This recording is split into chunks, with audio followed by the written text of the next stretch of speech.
Team deathmatch. Make this quick and clean. Hey guys, what's up? Vic Taylor here and welcome to another Black Ops video. Today I'm going to be bringing you some Domiantion on Hanoi and I do hope you enjoy it. Obviously, as you can see, this is a gameplay that I've got since PSN came back online, and I obviously was able to record. A couple of videos ago I told you about how I cried over my dead capture card. It was only 5 months old, so I was pretty angry and pissed off about it.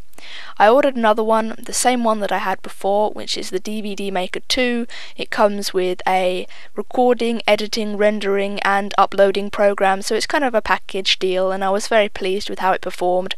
What I actually received though through the mail was DVD Maker 1 with a 3 or 4 year old version of an editing program. I obviously thought it isn't going to work as well. It is going to be a bit shitty, the quality is not going to be very good, and I'm not going to be able to play for 3 or 4 days while I order the proper version from Amazon, which, you know, sucked, because I ordered from the DVD Maker site, whatever that is. I've got to find it for a friend who wants to know about it. And that was overnight, but Amazon, they don't deliver overnight, they suck basically. But I plugged it in, I went downstairs with low expectations, I'm not gonna lie. I plugged it in and I was pleasantly surprised.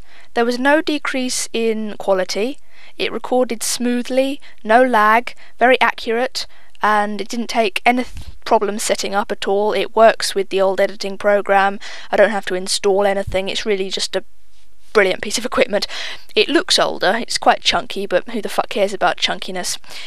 And what I find weird is that it records without any lag on the same settings that the DVD Maker 2 version lagged on. So it's older, but it's better. And I'm sure there's a joke in there somewhere about older being better, but I was really shocked and surprised about it, because you know, with my old editing settings and everything, recording settings, I had to set the theatre recording to 0.4 of what the speed actually was and then speed it up in my editing program. Well, I don't have to do that anymore. I plugged it in and I was shocked to find that I could record at normal speed. What you're seeing here is actually a little bit faster than the gameplay actually is. I set it to normal speed playing, but somehow it records a little bit faster. I haven't got a clue why or what's going on, but I'm just so happy that it's actually working that I couldn't give a shit about the reasons why it records a little faster than it should.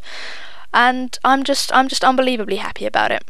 So I'm kind of buzzing, I'm high in the head as it were, and you guys are going to see a shit ton of gameplay from me. And that was a second chance bitch. I am very angry about that.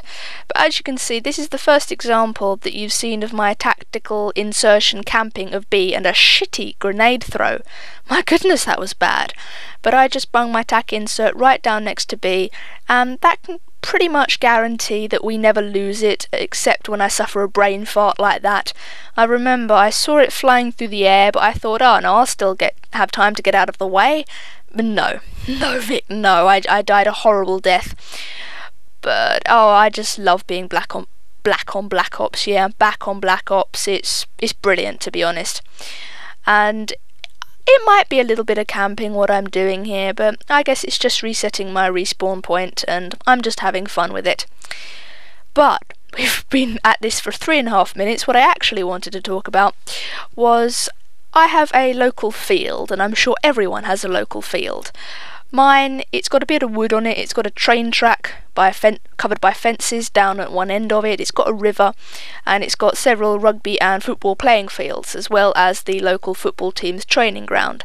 I believe it's Tottenham or West Ham, I forget which. They're probably on opposite ends of the country, and I have just no idea where I live or where I was born or anything. But that place is quite nice. I spent many a day down there, when I should have been studying, just throwing stones in the water and pissing about. And I believe I've mentioned in previous commentary I took my best friend down there for a picnic for her birthday once, and she spent the next 8 months thinking that I fancied her. But that is a story for another time, and one that I really should tell. It sounds extremely weird, but I'm sure it'll entertain you guys because you're just as weird as I am. But it's quite nice, and I was going to tell a story about what happened. I think I was about 13, and I was out there with a boy, which it doesn't know. I'm not. That's just bad, isn't it? I was out there with a guy, and we knew each other from primary school. We don't actually talk anymore. We kind of drifted apart, I guess. We were friends in primary school, then we went to different high schools, and you guys know how it is. I hesitate to say dated, but we were apparently going out in hyphens in primary school, but I think you're too young to know anything in primary school, so it doesn't really count, to be honest. But we were playing with boomerangs, and there was a strong wind that day, and I managed to launch a boomerang right at him, and it just completely changed direction in midair and flew backwards over my head and flew right across the river and to the island in the middle. Now, the river, it isn't a short thing, it isn't a stream, it's 10 meters wide, quite deep, and there's quite a strong current. And the 13-year-old me was just as much of an idiot as the 17-year-old me is, so I kind of butched up my arms, not really, but I butched up my arms, I rolled up my trousers, I tucked in my shirt, I took off my shoes and socks, and I waded into that river like I would not be stopped. And what ended up happening was that I was quite unmuscled when I was 13, let's say, and I got swept away by the current. And I can look back on it and laugh, and I don't think I was actually very terrified then, to be honest, because I know when you're 13 things really don't affect you like that. And that is a terrible placement of a sentry gun. They can just head up into the office building like in front of me and just take it out from behind. That is an awful placement. But I was getting swept away by the current. The guy who was with me, who was quite pathetic at the beginning because I tried to convince him to go and get the frisbee or the boomerang or whatever, even though I'd thrown it. I was saying, you're the guy, you're the man, yeah, I can be just as sexist as you are, you go get it.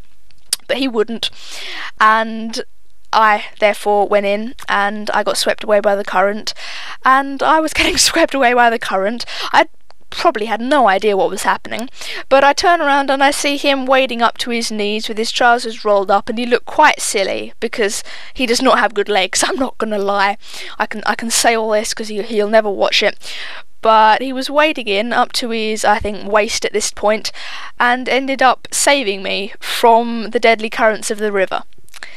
And we were talking about, I don't know what we were going to come up with, because, I don't know, we weren't going to tell our parents at that point that we had waded into the river willingly to try and get his toy back. We just weren't going to do that at all. So we came up with a story that I managed to fall in the river. And I don't know why I agreed to be the scapegoat for this plan, but I did.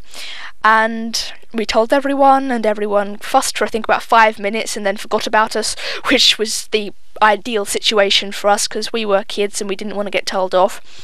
But I have always remembered that he didn't really dive in heroically, but he kind of waded in gingerly into the river to save me.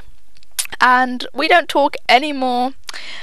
I believe he is studying to become an RAF pilot, or a helicopter pilot, a pilot of some description at least, in the Air Force, and that's a really cool thing. I couldn't do that. I mean, I am more geared towards the idea of carrying a gun and fighting. I'm not going to fly shit, because I think you need a lot of maths and technical skills to do that, and I can't do anything with machines. I mean, I can put a computer back together if it's broken a little bit, but I could not pilot a helicopter or anything like that. But I think it's really great he's doing it, and I hope he enjoys great success. There was something I actually wanted to cover at the beginning, but I completely forgot about it, so I'm going to cover it quickly at the end. I can now record live. I have tried for 3 fucking months to be able to record live, and I can finally do it. I am so pleased with myself. I must have bought 20 different cables to be able to record live, but I can now do it. I love myself. I'm loving myself right now. But that means that both Black Ops Zombies and Portal 2 co-op will be forthcoming. I'm sure you don't want to see the single player of Portal 2 because hundreds of people on YouTube have been doing it, and it's not like Minecraft, it's not open world sandbox, it's basically all the same. But that will be incoming. Andrew and I have got some plans for it. We're going to kill each other with portals and that should be great. I've played a couple of zombies games and got them recorded. It's worked fine, so I'm unbelievably pleased with myself, to be honest, because I've worked so hard to get it live recording up and working. But that stuff should be coming to you in future, and when you see it I do hope you enjoy it. So I'm going to say bye now. Thank you for watching. I do really appreciate each and every one of you, and I hope you enjoyed the video. Peace guys, and I will see you next time.